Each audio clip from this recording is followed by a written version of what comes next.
Hey y'all, Sarah Luhu here, and we are back again with Steins Gate. So, last episode, we finally got to see some time shifts do some major changes.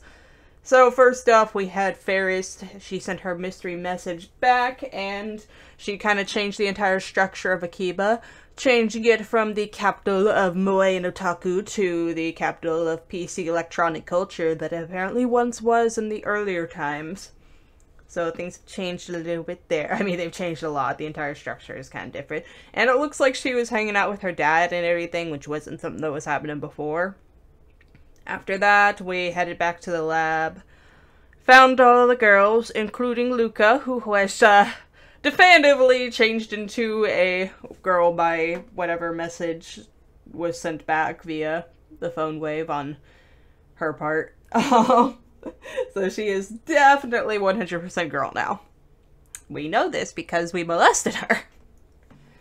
It was bad. It was, very, very bad. Okran didn't know. He just thought he was molesting a boy. God damn, Okran. It wasn't great. Let's see. After that, we ran to Suzuha, found out that she's trying to meet her long-lost daddy, and, we decided we would throw her a party to, cheer her up, whether she met him or not, and that's kind of where we're at right now. Everybody's just kind of making preparations. The girls are trying to burn down the house with food, that kind of thing. So, after the storm has passed, which is ironic, because I didn't get this uploaded yesterday because we had horrible lightning storms, and then like the power did go out, so I was right about that. It kind of happened late at night, but it wasn't on when I came up this morning, so there you go. Anywho, after the storm had passed,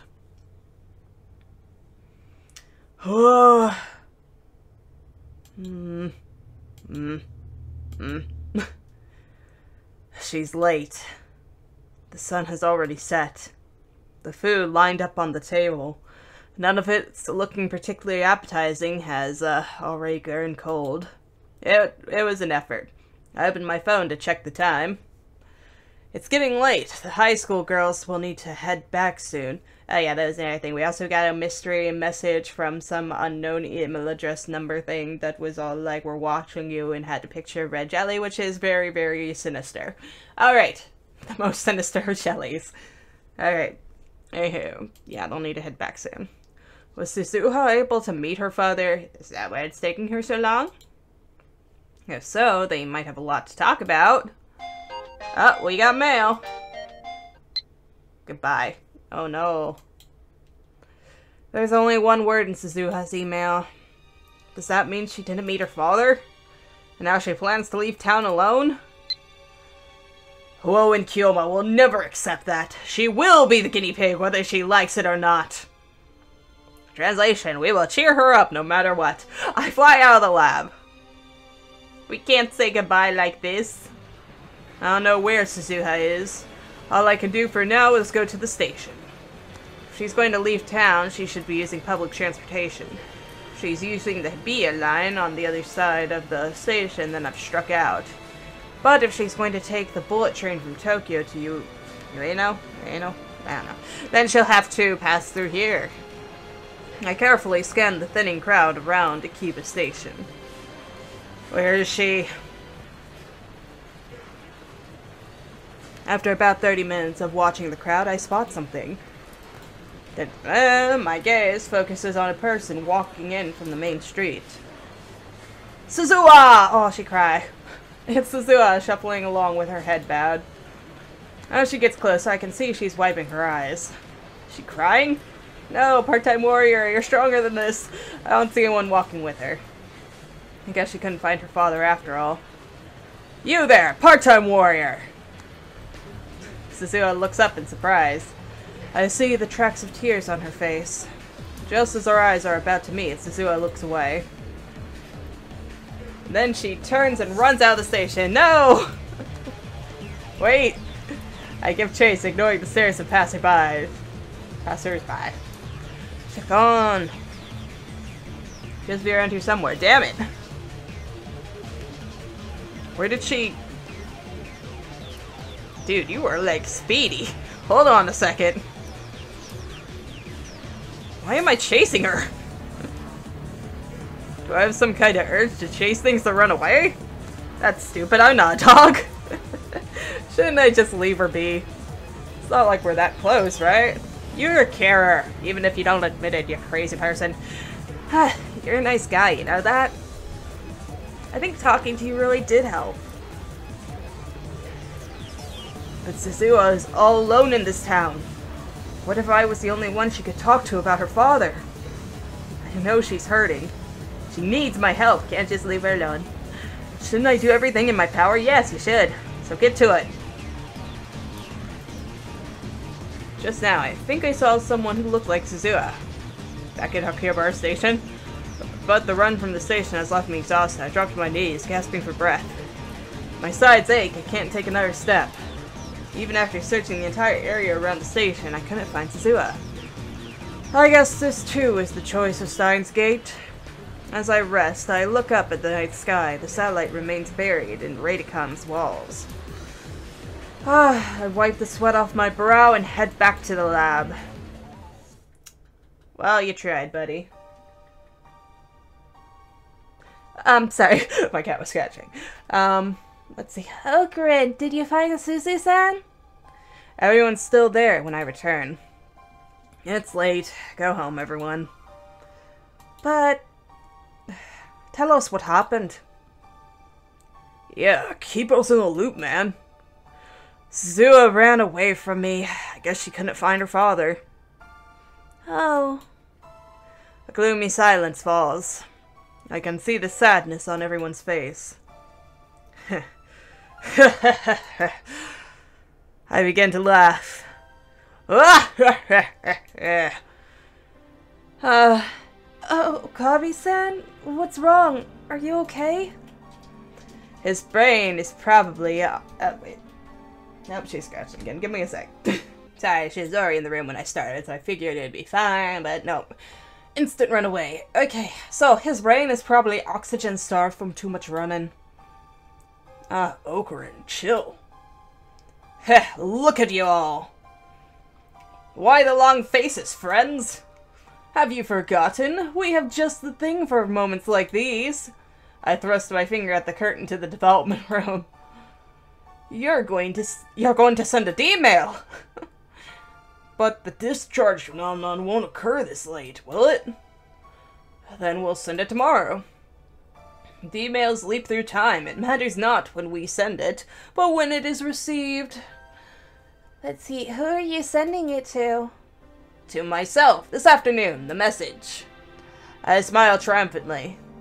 Don't listen to Christina, pursue Suzuha. If I do that, there's no way I can fail. And then we can have Suzuha as a test subject. Really a brilliant plan. I suddenly hear the sound of rain. I look outside the window and see that rain has started to fall. Speaking of which, it's been a while, but has he ever sent a text message to himself? Shining finger, John Titor, shining finger, John Titor, assistant, shining finger, John Titor, assistant. It wouldn't be in our outmail though, would it? It would be... oh, yep, there we go. He did send a couple to himself, right? If I can get to the last page of this. Oh, Gyoma. Sent the numbers. By lot of 6. Sure to win. Yeah, that's right. That was like the only one we sent to ourselves, though. And we tasked Luca with finding it. I don't remember. Did we have our memory of receiving the message? Ah, whatever. Look outside the window and see the rain start to fall. As Daru predicted, the discharge phenomenon did not occur. It looks like we'll have to wait until tomorrow. The rain grows stronger over time, eventually becoming a thunderstorm. What perfect! Perfect timing. Literally what I was dealing with last night. Alright, receiving mail. Next day. Oh, wait. Dang it. There we go. The next day, there isn't a cloud in the sky. I was trying to get the mail. There we go. Keep checking the Brawn Tube workshop through the window, but the morning passes without any sign of Suzuha. You get mail. Oh, from both Daru and Miuri. Daru, check the news, Okurin. The satellite up and disappeared. Oh no. They say the satellite disappeared. I wonder what happened. Did it fly away? It's like a magic trick. Woo! Well, good night. They didn't even respond to him. Boop, boop. And keep checking the Brawn Tube workshop through the window, but yeah, no signs to see her. She's probably long gone from Akiba by now. She doesn't know who she's dealing with.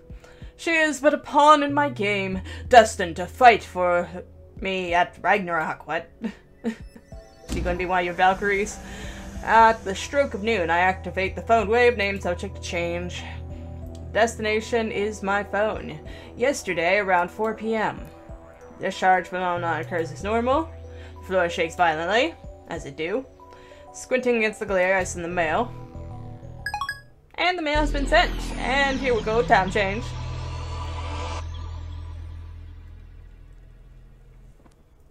How is whoever's watch list going to take this, though? My brain shakes violently.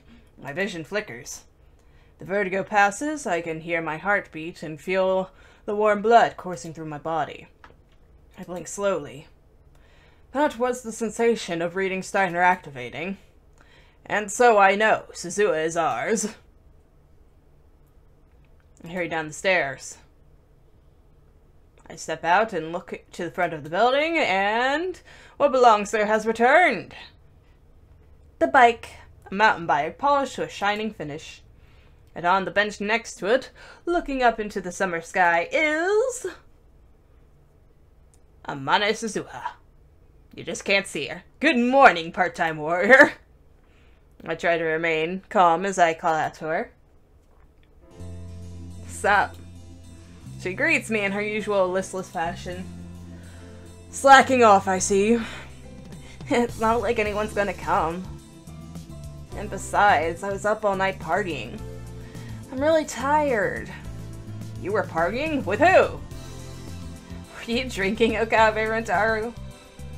Big no-no. You're only 18. Forget about that.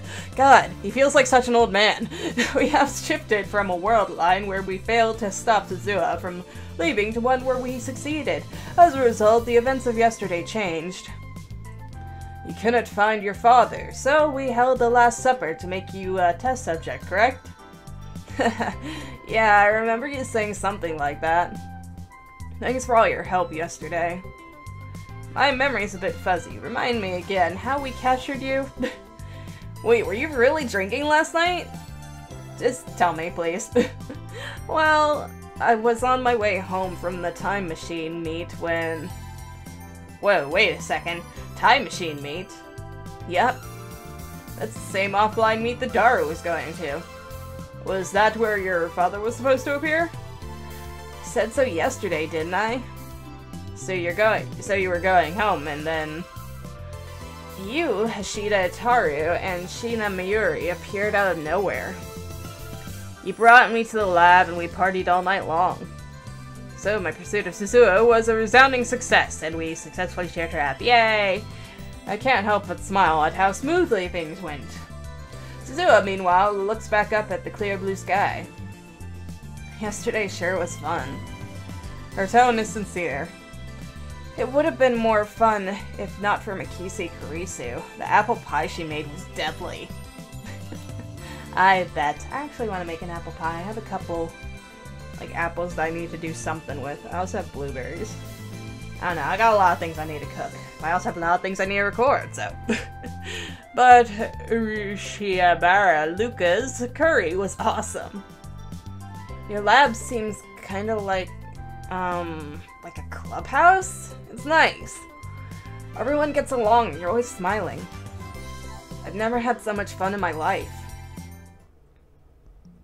It sounds like Suzuha had a pretty dark childhood. Aw, maybe she was bullied in school. Couldn't that be related to her father's disappearance? Part-time warrior. As promised, you are now my test subject. But I already told you, I don't know his email address. Then we'll have to postpone the experiment until you find out. By the way, the phone wave, named subject to change, used in the experiment, is our lab's greatest secret. You must become a labman to guarantee your silence. Labman? Short for laboratory member. When you become a labman, you become one of us. Can I really join? You don't have a choice in the matter. From this day forth, you are labman 008. You don't get the coolest one, but you get one. Suzuha lowers her head, no doubt awed by my proclamation. I hear what sounds like a sniffle. Aw, really?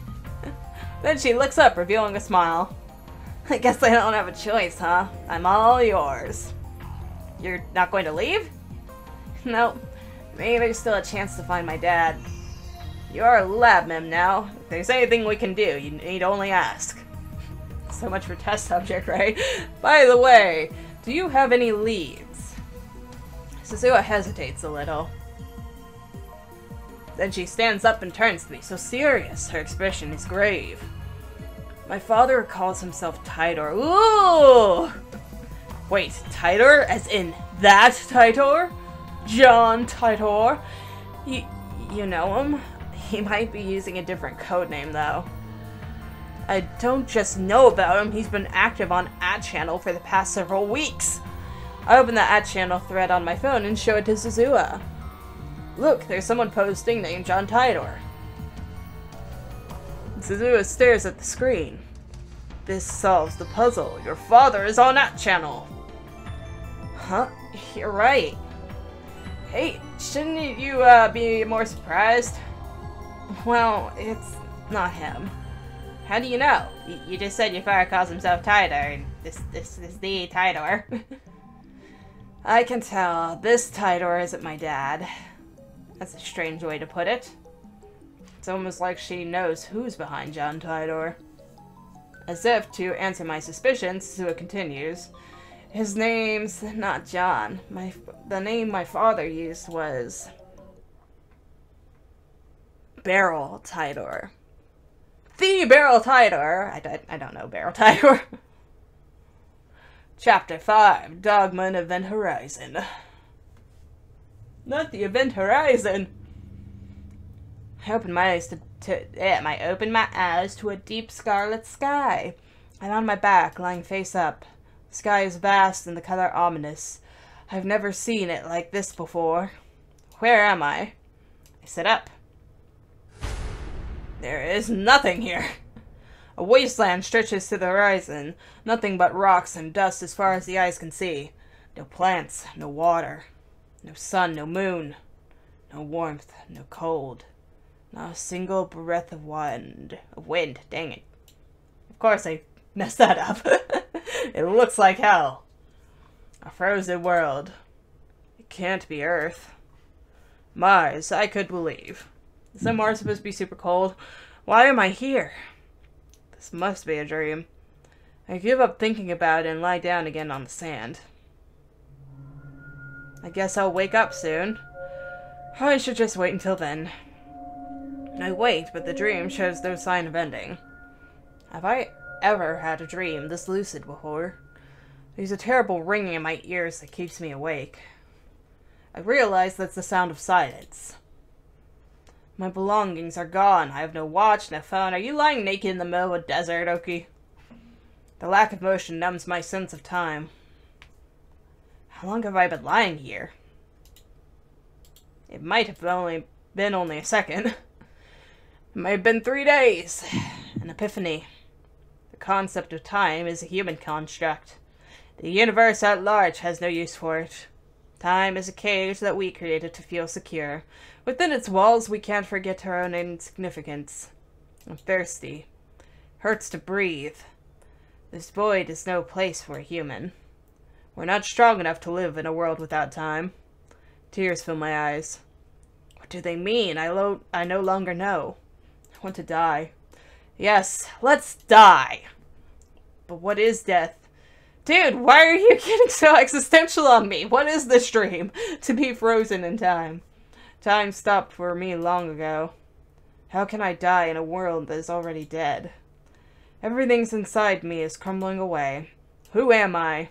I can barely recall. My soul is melting into the void. Is someone there? Anyone? Something moves in the corner of my eye. Impossible. I try to move my eyes, but I've forgotten how. Found you, Okurin. I'm guessing Mayushi, given the little high thing. A pleasant voice silences the buzzing in my ears. It reminds me of who I am, Okabe Rintaro. This time, my eyes move. There's a girl sitting on a nearby rock. I recognize her. My frozen brain comes alive. Her presence breathes new life into this dead world. Mary? My brain is still half asleep, and I cannot speak. It's Mary, Sheena Mary, my oldest friend. She smiles at me, swinging her legs. This is the Earth, you know? 70 million years ago. Some scary people sent you here in a time machine. This is a dream, right? Mayushi went looking for you and found Okarins from many, many world lines. You're one of many Okarins, and also the original. Mayushi is one of many Mayushis, and also the original. Oh, Mayushi is one of many Mayushis, also the original. And now, Okarin and Mayushi are going to die here. The fuck, Mayushi? This is a dream, right, Mary? But I know that another Okarin and Mayushi will pick up where we left off 70 million years in the future. So everything's A-okay. This is a dream. Gah! I jerk awake on top of the sofa. My body is drenched in sweat. Oh, it was a dream, thank God. That would have been really, really creepy and dark. I must have fallen asleep sometime around noon. What a horrible nightmare. I guess that threatening email I got is still weighing on my mind. Still, Mary had to save me. Even in a dream, that's unacceptable. I'm the one who saves her. That's the way it should be, anyway. Besides, Mary's not smart enough to talk about time travel like that. I sit up and look around the room. She's right where I expect to find her. In front of the TV, watching Rainet Kekkuru DVD. A Rainet Kekkuru DVD. On the screen, the Upa riding Kekuru's shoulders is screaming something unintelligible. I wish I had an Upa. Don't we all? Look at her, sitting there all spaced out. Yuri needs my protection. That dream was wrong. We are not going to be transported 70 million years in the past and die. I chug a Dr. P and check my phone. No new emails. I sent Tyler a mail several hours ago just to make sure that he really isn't Susua's father. He hasn't replied yet. Ferris! Obviously, Daru don't know that I've changed the past. Ferris! This is Huo and Kiyama. Yan! It's Ferris, Yan! Oh, it's you, Kiho Rumio. Nya? Who's that, Nya? I could have sworn her real name was Akia Rumio. Don't tell me, could the D-mail have changed that too? Ferris is Ferris, Nya. I don't have any other names, Nya. Yeah, right. The true name is Ferris. My apologies. Of course, she's just being her usual self. Well, what is it? If Ferris is calling me, it might be about the IBN 5100. She did promise to help us find one. You've been too conspicuous, Nya. The cat's out of the bag, and now you're trapped, Nya. Huh? More Ferris's usual nonsense. The 4 Guardian Kings have awakened, Nya. There's no escape, Nyan. Heh, is that so? If you think the 4 Guardian Kings can stop me, just wait and see. Akiba will be drowning in blood before nightfall. After the 4 Guardian Kings are the 4 Guardian Queens, Nya. After that, it's the 8 Devils, and then the Black Angel 12, Nya. That many? What's going on in this town, huh? You've really stirred up a hornet's nest, Nia. I'm sorry, Kyoma, but this is checkmate, Nia. No, it's not over yet. I can't just acquire the item, I can turn the tide. So, tell me about the IBN 15100. Have you still not located it? Sorry, Nia. I have agents looking all over the world, but still no luck, Nia. What? So she has no progress to report? Oh, please hurry, I'm running out of time. Okay, Nia. I'll tell you as soon as I find one, Kyoma. Until then, hold on to your 9 lives, Nia. Yeah, I can't die yet, else rude. She hung up before I could finish. Damn it, that's why I hate talking to Ferris. Anyway, moving on.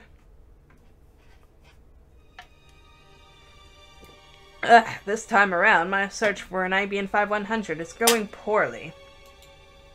Actually, I suppose I should consider myself lucky for having found one so easily the first time. I mean, the IBN 5100 is practically an urban legend. There are people like Mueka who have spent months searching with no success.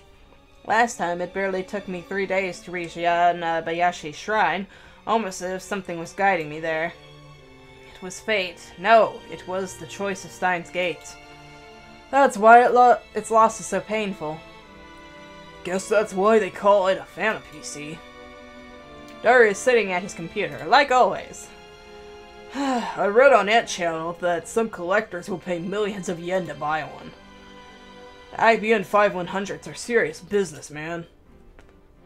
If they have that high a premium, then people must know their secret. They're all after the data in CERN's mainframe. I don't get it. How come they're so expensive? I mean, I guess they were pretty expensive to begin with. Looks like one cost about 20,000 back in the day. 20,000, that is expensive. Anyway, I can't believe it's so hard to find one. Sure, it was a nice machine for its time, but only for its time. You'd have to be crazy to want one now. Maybe it's one guy buying them all up. The harder something is to obtain, the stronger the desire for it becomes. That's how people are. And that's exactly how I feel now. In the depths of CERN, completely isolated from the outside, lies a database coded with an IBN 5100. What secrets are sleeping there? Could it contain the data from CERN's time machine research? Could there be proof that the Committee of 300 exists? The desire to know grows stronger by the day. It's not just about plunging the world into chaos anymore. We need the power to oppose CERN's evil ambitions. And then there's that threatening email to consider. Yes, you should definitely worry about that one. Daru is confident that CERN won't find us, but I can't afford to take that for granted. After all, we're up against the brightest minds in the world, the scientists who invented the World Wide Web. And they're backed by a secret organization more powerful than any nation. We're way out of our league here. They'd have no trouble at all crushing our puny lab if they desired. That's why we need a trump card to hold against them. But without an IBN 5100, we can't move forward. I'm getting restless. Whoa, what's this? Daru suddenly lurches forward to stare at his monitor. What's wrong? But there's no way that's right. What are you talking about? Explain. Well, I'm pulling data off the server, looking for a way to gain root access. And these files are downloading crazy fast. I mean, we're talking light speed here. It's hard to believe, but for some reason this area has a direct fiber optic line to CERN. Several lines, even. Direct? What do you mean? I mean, there's literally a fiber optic cable running from underneath this building to CERN's headquarters in France. What the fuck? Is that strange? Yes! Yes, Oki, that is strange. Yeah? Daru calls up the National Assembly of France's website. Then he brings up the command prompt and hammers out some commands. Look, this is the route we used to visit the National Assembly of France's site. It starts from our IP address. From there, it passes through various relays in Japan, jumps to France, then bounces around there for a while before finally reaching the National Assembly site. takes 16 steps to get there. The average transfer rate is about 300 milliseconds. That's normal for an overseas connection. In other words, there's a route we have to take to get to France from Japan. Everyone takes the same route. Other countries are the same. Even browsing domestically takes about 10 steps. Now, let's try CERN. It calls up CERN's homepage on the browser. It displays the route like last time. The result... Shit. There's only one step. So... this could be one of two things. One's good, one's bad. So, choice one is future time lab mems have successfully done some kind of past travel and set up the line themselves to help us along the way. Or, which I find that highly unlikely, because we haven't had anything to suggest, you know, time travel from the future affecting our current timeline. And stuff. I don't think anybody's run into us or anything like that without our knowledge. Or choice two, CERN, who is watching us apparently, according to that mystery email, set up the direct line themselves and are spying on us via it and seeing what data we're collecting. So that's not great. Unlike before, the signal doesn't pass through any intermediate servers. The PC we're using is a registered name. Its registered name is Akihabara PC. It's connected directly to CERN in France. And the transfer rate is 100 times better than usual. Crazy fast. You can't get these numbers domestically, man. Why do we have a direct line? Is this even possible? It was like this when we found it. I didn't do anything. So the building already had a hotline to CERN. Or option 3, it's just weird random luck. You know, fate.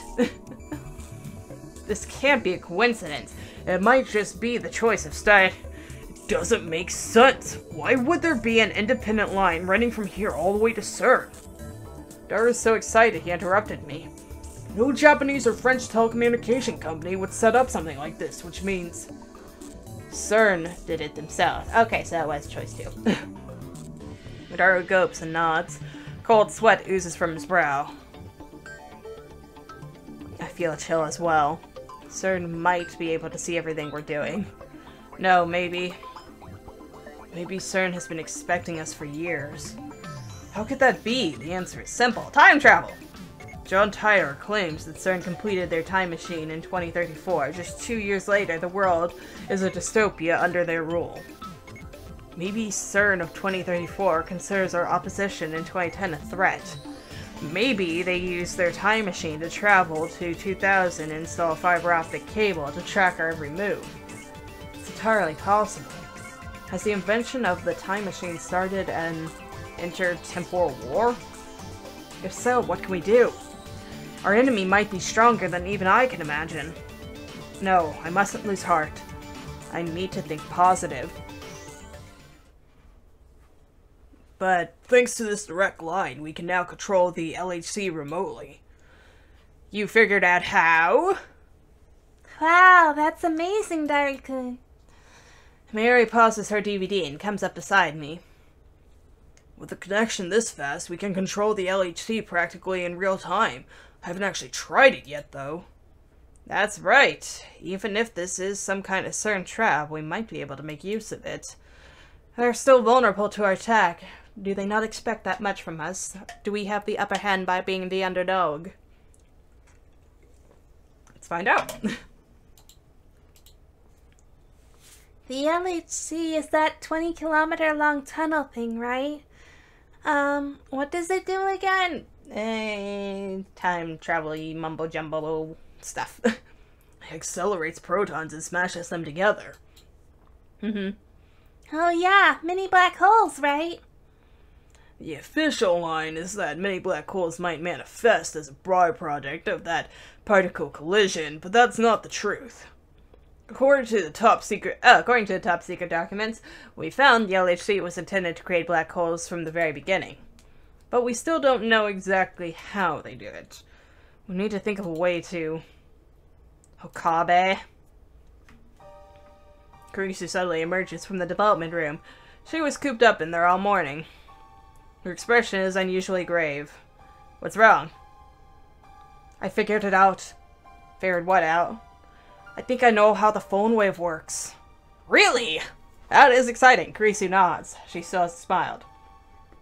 Okay, what's so grave about it? Keep in mind, this is just a hypothesis based on what we've observed. It's closely related to what you guys were just talking about, the LHC. I believe it was you, Christina, who called the LHC the world's largest microwave.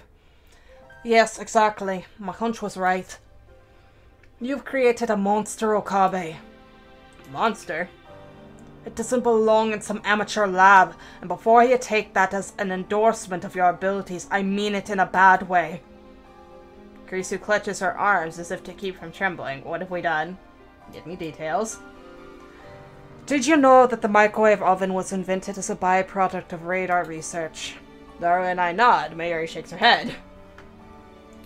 We read up on all that back then. What?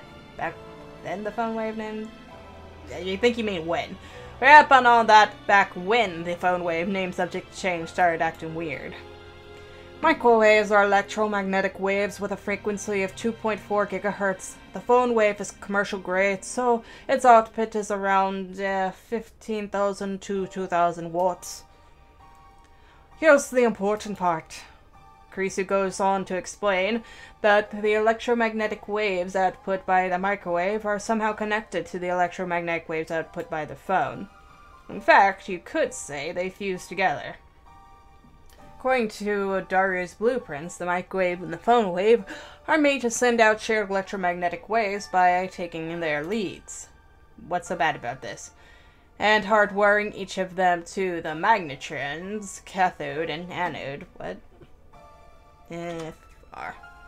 Type of vacuum tube used in microwave ovens and radar produces strong microwaves. Alright.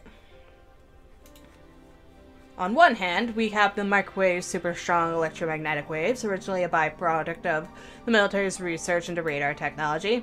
And on the other, we have the cell phone standardized electromagnetic waves, a frequency now ubiquitous throughout the world. Okay, what happens when you fuse these two waves? Both devices use electromagnetic waves. I'm not a specialist though, so I can't examine the extent or magnitude of the influence their fusion has.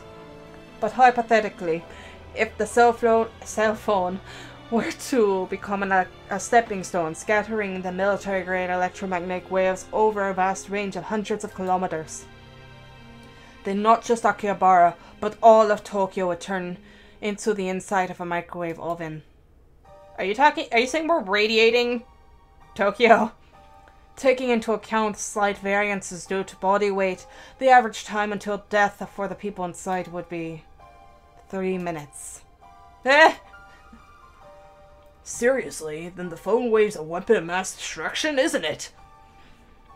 Is it really that powerful? Let me tell you what happens inside the phone wave. The air inside the oven is full of invisible hydrogen atoms. First, it bombards the atoms with microwaves to increase their energy potential. This is the normal function of a microwave oven. But when you add the electromagnetic waves from the phone, the harmonics trigger a chain reaction. The particles collide repeatedly at near light speed, gaining mass and energy each time. In other words, it becomes a sort of particle accelerator. Particle accelerator? It's literally the same as the LHC. So, if the LHC was created to generate mini black holes, are you saying we're going to generate a mini black or a regular black hole inside of Tokyo? Then the phone wave, named such as changed, must also produce many black holes. Kurisu doesn't deny it. It's a miracle that that thing has been so stable. But there's still one thing I don't understand. Even if it does produce many black holes, they should evaporate instantly. Give me 1 second. Part-time war. It's easy to pretend to be someone you're not. Ultimately, there's no escaping the contradictions between your false self and the real you. It's a paradox. And paradoxes can't hold. I tried to tell myself that I didn't need anyone, that forming bonds would only hurt, but somehow I ended up joining your circle of friends. I still don't know if it was for the best. No, I'm sure it was. Without you, I would have given up on ever finding my dad. I don't know why I wrote all this. I guess what I'm trying to say is thanks. Full self. Reply. Are we sharing confessions now? Be careful to whom you expose your innermost feelings. They may use them against you. And send. Sorry, Kurisu, I know, very important conversation, but, you know, I gotta text on my side chicks. Okay, what were we talking about? Horrible mini black holes destroying Tokyo, what? But that's not what happens in the phone wave. The jellification phenomenon proves that. Just like in the LHC, our many black holes are turning into Kerr black holes. According to Tidor, you have to inject electrons to produce the Kerr black hole effect. Where do the injected electrons come from? That's what I don't understand. The LHC uses something called a lifter to inject electrons into the black hole and control the gravitational field. Something is filling that role inside the phone wave. This is something. Like I said, I don't know what. So, I guess that's what it comes down to. All Kurisu's explanation does is confirm our hypothesis that the phone wave named subject change functions the same as the LHC. Looks like we need to review what the LHC is. It's time for our LHC Moe guy to shine. Hitting that ball of tea, Daru. LHC stands for Large Hadron Collider. Hadron? It's the name... sorry. It's the name of an elementary particle. The LHC is basically a huge circular tunnel underneath Switzerland and France. It sits about 100 meters below ground and has a total length of 27 kilometers. There are 2 rings that run through the tunnel. Inside the rings is a super low temperature vacuum. An environment like outer space, basically. Seriously, Moe. In an adjacent facility, the protons are gradually accelerated by the linear accelerator, the proton synchrotron booster, and the super proton synchrotron. Finally, they're injected into the LHC, where they undergo their final acceleration via a series of superconducting magnets installed in the tunnel. By now, they're traveling at up to 99.9999991% speed of light. That's enough to melt your brain. Not as dangerous as phone wave, though. Finally, the accelerated protons collide approximately 1 to 10 billion times per second. The purpose of the LHC project is to study the high-energy reactions that result. Or so they say. We know they're a bunch of stinking liars. I guess that about covers it. And that, my fellow lab members, brings us to the question, can the phone wave, named subject to change, beat CERN to true physical time travel? Is it worth the risk? Sorry, I have to drink a lot more with this. 2 problems. 1, setting the destination. 2, the lifter. We've already established that the D-mail arrives precisely when and where it's supposed to. It's dangerous to accept that without verification. Agreed. As for the lifter, we already know it exists. We just need to figure out what it is. Sorry, I don't know if you guys can hear it. Cat's being miserable outside. You had the choice to come in here, alright? And you decided to leave, so it's on you. We don't have that much longer anyway, she'll be fine. Anyhow, I don't think we're going to find it. The phone wave's not exactly big, you know. And we've been poking at it for days without turning up a clue. Even if we do find it, it'll take forever to learn how to tune the electron feed properly. How long is forever?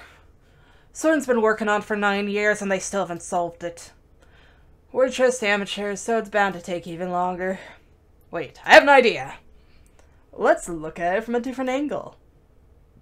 CERN tried to send people back in time, but they couldn't get the electron feed right. Singularities were not naked. It's the same with the phone wave name subject to change. You can always send 36 bytes of data safely, otherwise you get a jellyman. Let's consider the problem in reverse. What if we could convert a human to data, then compress that data into 36 bytes? We could send that person through the ring singularity, just like an email, couldn't we? Convert a human to data? That's not even possible, man. And even if it were, there'd be like exabytes of data or something. You want to compress that into 36 bytes? Are you high? I thought it was a good idea. I mean, there's something there. Because it's more of the idea of you're not traveling yourself. Oh, it's Scott. It's like freaking Soma all over again. And stuff. It's the idea of like taking your memories and transferring it to something else. In this case, something else is just in the past, though. So it's not actual time travel so much as a transfer of knowledge. Which could arguably be time travel. I don't know. But then that does...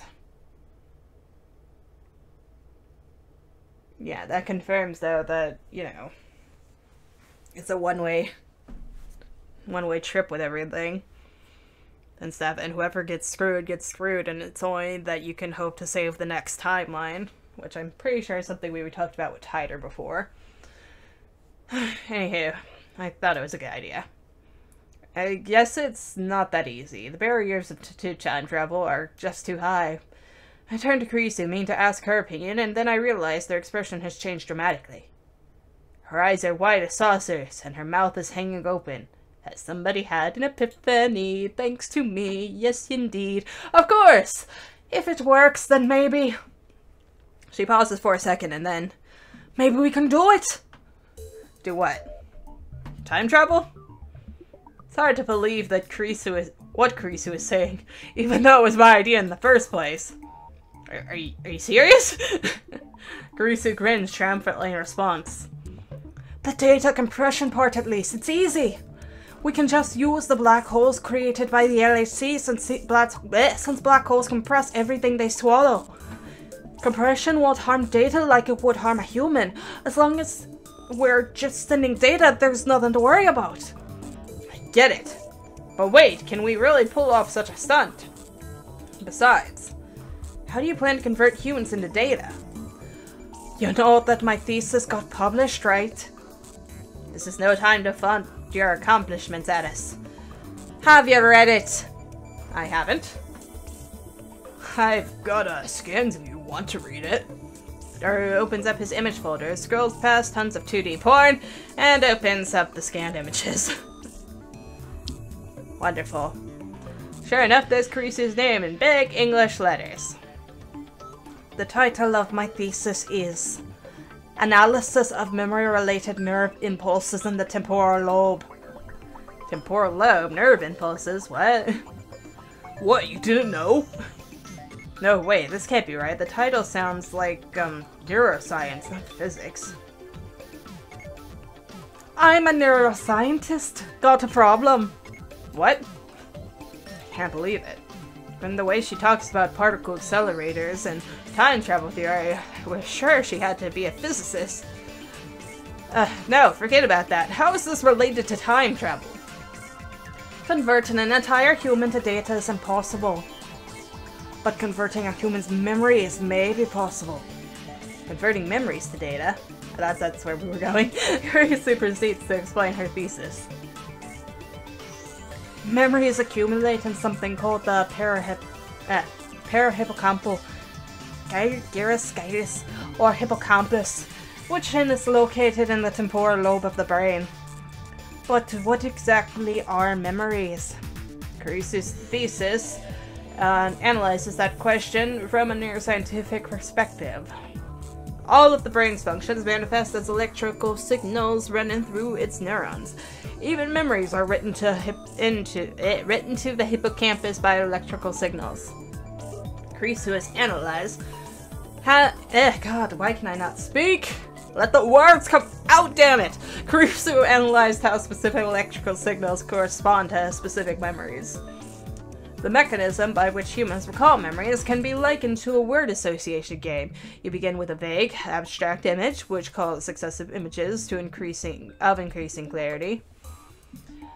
Imagine a chest of drawers. Each drawer is filled with tiny boxes, and inside each box is another bunch of tiny boxes. You keep opening boxes until you find the memory you're looking for.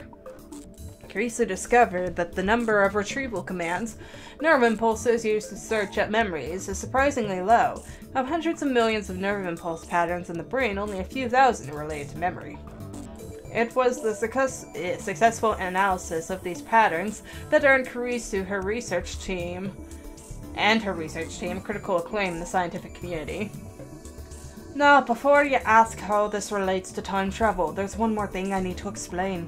Several years ago, my lab, the neurophysiology lab at Victor Condoria University, developed a technology called visual rebuilding, or VR for short.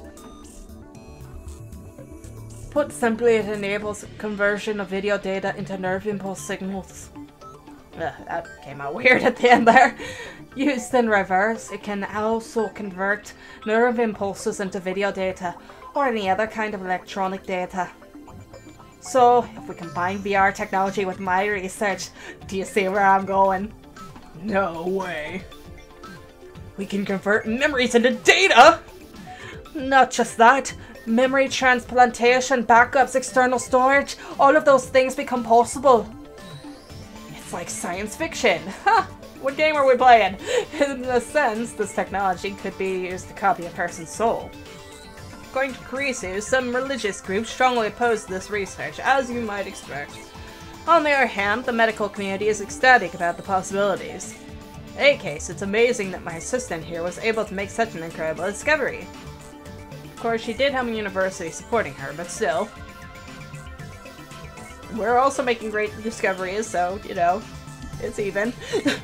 So basically, what you're saying is that we convert the subject's memories into data, video data. Use the LHC's black hole to compress that data into 36 bytes. Send that data through the curved black hole inside the phone wavenames that exchange, and finally imprint those memories on the subject's brain in the past. What does that mean? We can send our memories back in time. In order to differentiate it from physical time travel, let's call it a time leap for now. You don't go back, just your memories. It's so crazy that nobody's thought of it before. She's right, the idea is ridiculous, which is exactly why none of the geniuses at CERN could come up with it. But the union of physics, neuroscience, and neurophysiology will make the impossible possible. To transfer memories to the past via cell phone. To time leap. The important thing to remember is that only memories are being transferred. Personality and consciousness aren't included. What does that mean? How is it different from what you see in sci-fi novels? Time leaping in sci-fi usually sends everything: consciousness, personality, and memory. The person who you are in the time. But in real life there's probably too much data, and besides, we only analyzed memories. Think of consciousness, personality, and memory as separate things. Memories are like video data stored on your computer, and consciousness and personality are like the OS. But videos can take up way more space than the OS. It's just an example. For starters, it's still not clear where personality and consciousness are located, or how they are constructed. So we can't convert them to data, or at least I can't. So we can always send memories. Where does that leave us? Your memories aren't the only thing that define you. Even if you send your memories to the past, it will be the receiving use consciousness and personality that process them. So, in Mendor's terms, it's like copying data from a Vista computer to a Min 95 computer. Data created with the latest OS might not work on older OS. It might cause errors. For example, if you sent your current memories to yourself in elementary school, the gap between your memories and your body could have serious consequences. Anyway, is it correct to assume that we'll be targeting ourselves in the past? Creasy nods at my question. Just like with the email, we're using cell phones as the transfer medium.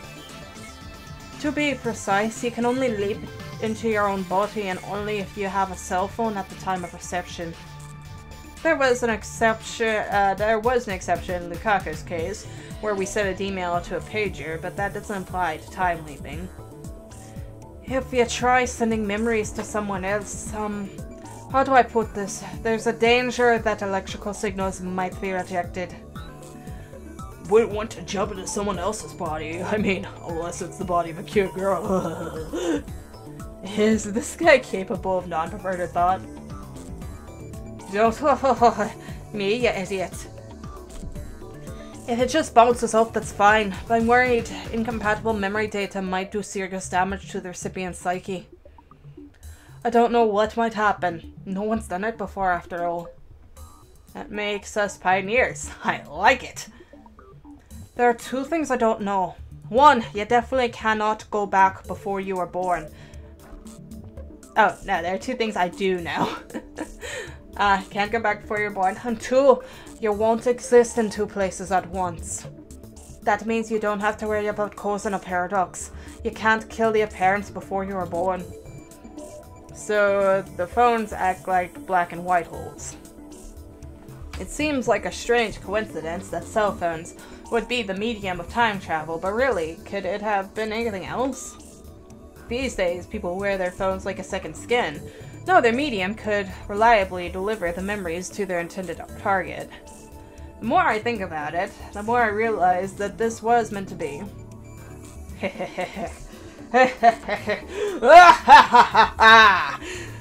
Fabulous. I whip out my phone and place it to my ear. It's me. Everything's falling into place. The plan can now proceed to the final stage. I'm talking Operation Vertande, obviously. Christina had me fooled. I never knew she was capable of this. It must have been the choice of Steins Gate that sent her here. Don't worry. I have everything under control. Nothing can stop us now. El Sai Kongru. I put my phone away and turned to Kurisu. Were you listening? Good. Commence preparations for Operation Vertande. Which is, the second of three Norns, the sister goddesses of fate, in Norse mythology. The three sisters tend the world tree. Trissel, who roots lie in Erd's fountain. Vertande, who is... Vertande? I don't know how you say her name. Is the Norn of the present, and popularized in Japan by a certain goddess manga. Now that does sound familiar. Is it Oh My Goddess? I never read that one, but I know it was popular. Let's see.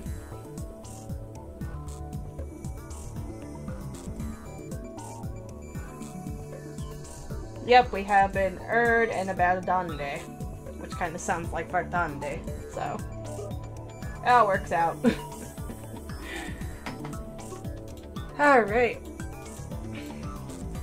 First, explain what that is. We're going to build your time leap machine, Christina, and you'd better not say it can't be done. Not after showing me the way. Well, this is Akihabara. I should be able to find the parts I need. Haha, see, time change did help. Then it's decided. I'm placing you in charge of this operation. Whatever you need, ask and it shall be yours. Together, we shall complete the best time leap machine in human history. Kurisu nods, her eyes are shining with a fierce, hungry light. As I thought, she's a scientist to the core. And Kurisu and I go home, leaving with Yuri. But that is where we're going to end the episode for today. Alright, so thoughts and opinions. Oh, so much science! Honestly, When it comes to episodes like this where they're trying to explain time travel to me, it just feels like I'm reading a textbook out loud. I don't know how much of it is accurate and how much of it is not. I'm just the messenger relaying the message. My goodness. It is something else. I don't know, I'm happy we're finally making some proper breakthroughs. It seems like we've been, stagnant for so long. And everything. And at least, we're back on good terms with Kurisu, it seems like. Through the power of science, we shall all be reunited. But they were saying... I'm a little confused. Because when they were talking about, like, the memory transfer stuff, it sounded like, oh, I can't believe nobody's thought of this before. But then was like they were citing, sci-fi novels and stuff as well. And I don't know if they were implying that sci-fi novels had mentioned it and all that in the past, but I'm pretty sure it's something that's already probably come up in sci-fi by this point in time. Again, I don't remember when this game came out. I think 2009 and stuff, so I think the concept has been out there. I don't think Steins invented it. No offense, Oki, but still. So I don't know, that just confused me a bit. Because I've seen the concept, I want to say more than once. The most notable one from recent memory is Soma. Anything with the memory transfer, but that wasn't really time travel related. Another one that I can think of is, there was that movie with Johnny Depp. That one wasn't really time travel either. It was just more about the concept of immortality than, going through time. What was that? Johnny Depp AI movie. Transcendence. That's the one.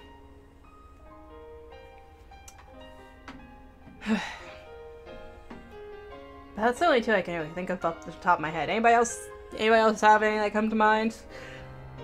Let's see. And now I think we have all of our... We have to actually be making some serious progress now, because now that I think about it. I think we have officially made all of the girls' lab members, so we have our harem complete. We're finally kind of kicking off. We've gotten CERN's attention, I'm sure. Given the message and the fiber optic cable and all that. Now it's just waiting to see what comes next.